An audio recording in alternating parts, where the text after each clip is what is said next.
السلام عليكم ورحمة الله وبركاته. اللهم صل وسلم على سيدنا محمد. ازيكم عاملين ايه؟ يا رب تكونوا بخير. انا هعمل كده هسلق كابوريا وهسلق شيكال. انا مش عارفة كل الناس تعرف الشيكال ده ولا لا. ده شكله اهو، هما بيبقوا شايلين الراس بتاعته. الحتة اللي انا بشاور لكم عليها دي اللي هي لونها برتقاني ده بتبقى البطاريخ بتاعتها بتاعت الشيكال. الكابوريا دي كلها نوتي، يعني كلها مبطرخة. تلاقيت بقى مع الحاجات دي حبة الجمبري دول، بس انا مش هسلقهم معاهم، انا هعينهم احوش عليهم يعني وابقى اعملهم في اكلة تانية. انا هغسل الكابوريا، هي بتجيلي مغسولة ونضيفة من المركب، بس دي برضو يعني انا بعيد عليها كده. في ناس كتير بقى انا بشوفها تشيل الحتة اللي هي فوق دي. الحتة دي انا بحس ان هي ما بتشيل المية اللي بتستلق فيها الكابوريا، بتخش للبطروخ من جوه.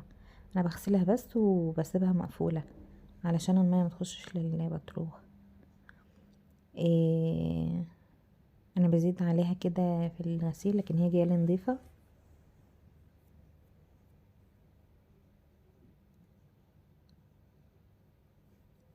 انا ساعات بشوي الحاجات دي، بس انا النهارده هسلقها، مش مش هشويها.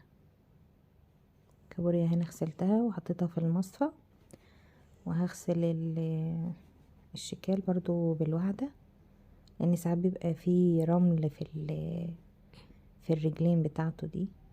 مش عارفه دي رجلين ولا ده ايه. اغسله بالواحدة كده عشان مرجعش يكون في رمل او حاجة.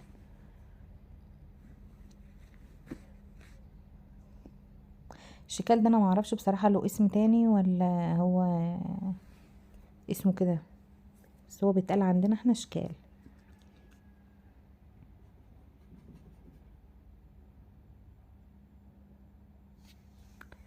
انا حطيتهم على النار كده، انا فاتحة مشغلة البوتاجاز، وحطيت دي في كسرونة ودي في كسرونة. هقطع عليهم بصل وطماطم، وهحط عليهم بهارات، فلفل وكمون وملح. مش هحط حاجة تاني. انا حطيتهم، ما حطيتش حاجة، ما حطيتش لسه مية. انا حطيت الحاجة كده وبديهم تشويحة، بقلبهم كده في الكسرونة تقليبة، بعد كده بحط عليهم المية دي. هحط على الكابوريا كوبايتين مية، وعلى الشكال كوبايتين مية، مش هحط اكتر من كده.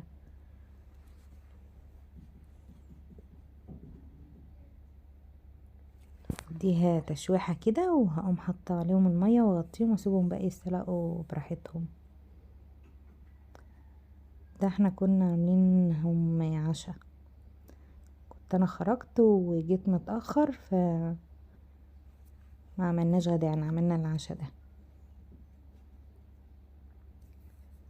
سيبهم بقى يستووا براحتهم. وعلى العينتين الصغيرين دول هشوي برنجان. انا مش بحطه في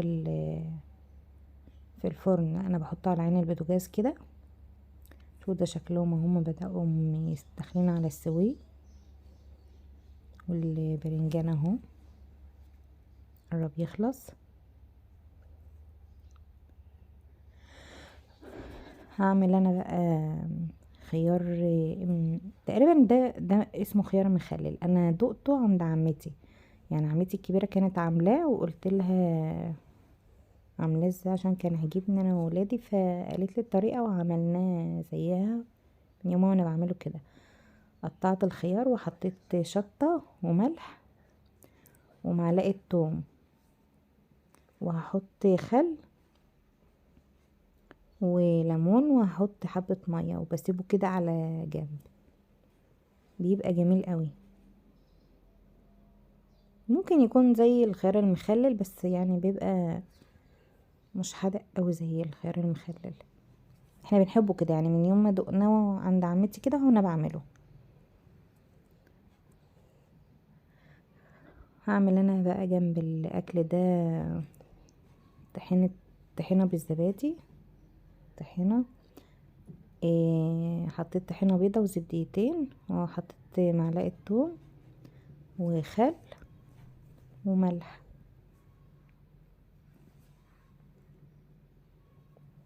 بنتي هو ممكن على فكرة تتعمل بالمعلقة او بالشوكة عادي، بس عشان الطحينة كانت في التلاجة وفيها حتت كده، فبنتي طحنتها بالجهاز ده. ده شكلها، والبرنجان اهو لما خلص انا هقشره.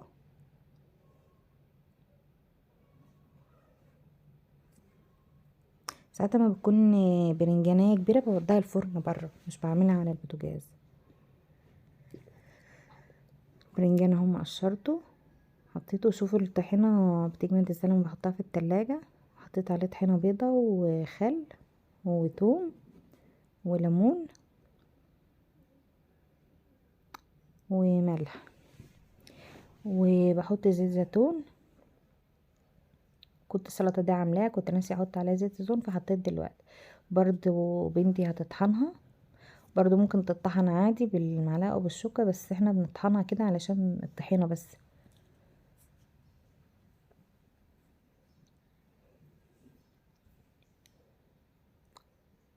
ده شكل العشاء اهو، خيار والطحينة والبابا غنوج والسلطة.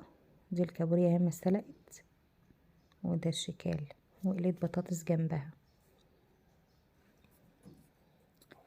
بصوا بقى، انا الشكال ده انا هوريكم انا بقصقصه ازاي، لان انا ساعات بجيب كمية وبسلقها وبعينها في الفريزر، بس بقشرها الاول. انا بقصها كده من الجنبين بالمقص. شوفوا بشيلها ازاي، شوفوا بتبقى كلها يعني كاملة. شوف بقى، كنت انا يعني كنت الاول انا بقشرها كده زي بقية الناس كلها ما بتقشرها كده، ان هي بتشيل الرجلين دي وبتفك الحتة الجامدة من فوق دي ظهرها. شوف بتطلع متكسرة ازاي لما بتشيل الرجلين الاول وترجع تشيل الظهر. لكن شوفوا انا ما عملتها بالمقص كاملة ازاي. ودي اللي كابوريا انا بوريها لكم، لان انا قلت لكم في البداية ان هي كلها نوت يعني بطرخة. فانا بطلع البطروخة اهو اللي لونه اصفر ده، ادي شكلها كلها كانت مبطرخة اليوم ده. عشان من شكلها اهي. انا بقى لا بحب الكابوريا ولا بحب الشكال، انا باكل البطروخ بس من الكابوريا، والشكال كلته يعني بسيط قوي، لان انا ماليش في الاتنين بصراحة. بصوا البطروخ برضو بيبقى في الظهر ازاي احنا بنشتله اهو. لو عجبكم الفيديو بقى ما تنسوش تعملوا لايك واشتراك في القناة وتفعلوا الجرس.